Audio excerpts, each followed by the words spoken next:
একটা পিঠার কত নাম, কেউ বলে হাতের সেমাই, কেউ বলে কাটা সেমাই, কেউ বলে চালের সেমাই, কেউ বলে চিড়ি পিঠা।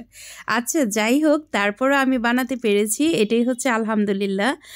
এই পিঠাটা কিন্তু অনেক ধৈর্য সহকারে বানাতে হয় এবং একা কখনোই সম্ভব না, তবুও আমি পেরেছি, ধৈর্য নিয়ে বানাইছি। তো আমি হচ্ছে আজকে পিঠা বানালাম, কারণ আমার বাসায় হচ্ছে আমার বোন আসবে, তো বোন হচ্ছে এই পিঠাটা খেতে খুব পছন্দ করে। তো আমি একা একাই হচ্ছে এই পিঠাগুলো বানিয়েছি। এখন বোনকে বললাম যে আপনি রান্না করবেন।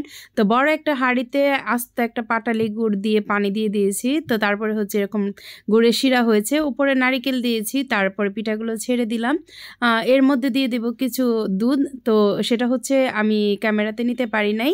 আচ্ছা যাই হোক, সেটা আপনারা বুঝে নেবেন। তো পিঠাগুলো খেতে কেমন লাগে, কার কাছে কেমন লাগে অবশ্যই জানাবেন। এই পিঠাগুলো কিন্তু আমাদের খেতে অনেকেই আমি অনেক পছন্দ করি এবং আমরা সবাই অনেক পছন্দ করি কম বেশি। আচ্ছা এই যে দেখেন, তারপরে হচ্ছে এভাবে বলক আসবে, বলক আসলে মানে এটা খুব আলতোভাবে রান্না করতে হয়, মানে তাড়াহুড়া রান্না না এটা। সবাই ভালো থাকবেন, সুস্থ থাকবেন, আল্লাহ হাফেজ।